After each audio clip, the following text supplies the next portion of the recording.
You probably think you know the God of the Old Testament, right? Powerful, all-knowing, the creator of everything. But what if I told you there's another story? A really different story about where he came from, told by an ancient tradition called Gnosticism. Okay, let's dive into this cosmic drama. So let's meet the main character of our story. This is Sophia. Her name literally means wisdom. And in this myth, she's not just a concept, she's a powerful, feminine being that came from the ultimate, unknowable God. She really embodies divine insight and this powerful urge to create. But this is where things get really interesting. Sophia, driven by this incredible creative impulse, makes a choice. And that choice has this massive, unintended consequence that changes, well, everything. It all boils down to this one question. What if her greatest creation was actually a catastrophic mistake? All right, so let's unpack this divine mistake. It all kicks off in what the Gnostics called the pleroma, this realm of pure spirit. And in this perfect place, Sophia feels this overwhelming desire to create something all her own. So why was it a mistake?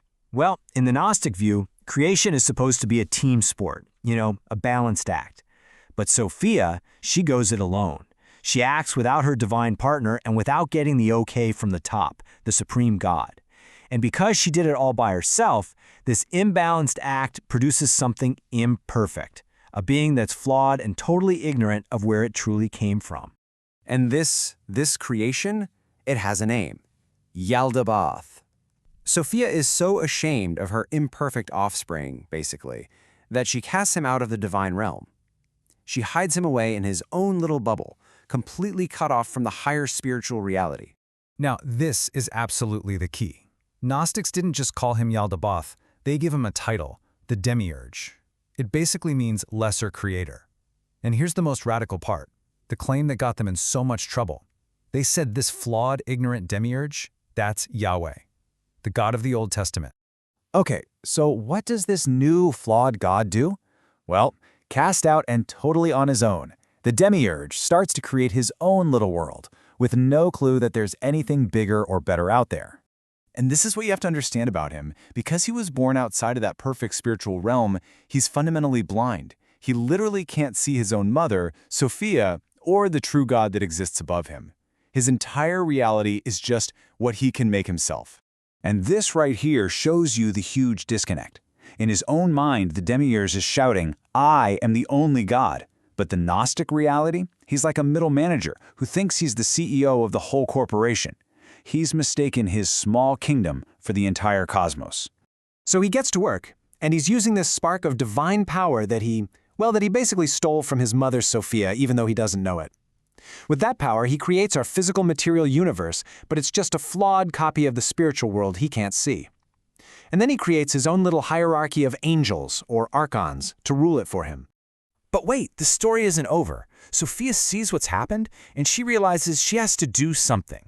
She can't just hit delete on the universe her son made, but she can plant a secret inside of it. And this, for my money, is the most mind-blowing, empowering part of the whole Gnostic story. Sophia comes up with this clever plan to make sure that the humans created by her son would actually be spiritually superior to him.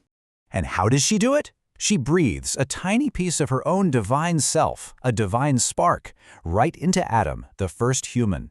Think of it like a secret backdoor connection, straight to the real divine world. It's a hidden gift of divinity tucked away inside humanity, a spiritual light that our own creator, the Demiurge, has no idea about, and one he definitely doesn't have himself. Okay, so we've gone deep into this wild story. But it's super important to remember this Gnostic myth is just one way of looking at things. It's way, way different from what you'd find in mainstream religious traditions. Yeah, this chart really puts it into perspective. For Gnostics, Sophia is this powerful being who messes up and creates this flawed God, Yahweh. But, in mainstream Judaism and Christianity, Sophia is more of a metaphor, a poetic way of talking about God's wisdom, like you see in the book of Proverbs. And then in Eastern Orthodoxy, they even connect holy wisdom, or Hagia Sophia, with the divine logos, with Jesus Christ himself. So you've got completely different worlds here. So when you boil it all down, the big radical idea from this Gnostic story is this. Humans aren't just flawed creations. We're actually carriers of a secret divinity that makes us more spiritually connected than the God who made our physical world. And that really leaves us with something to chew on, right?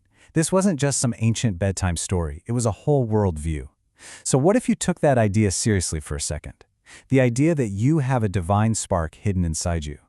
How would that change the way you see yourself, each other, and the world around us?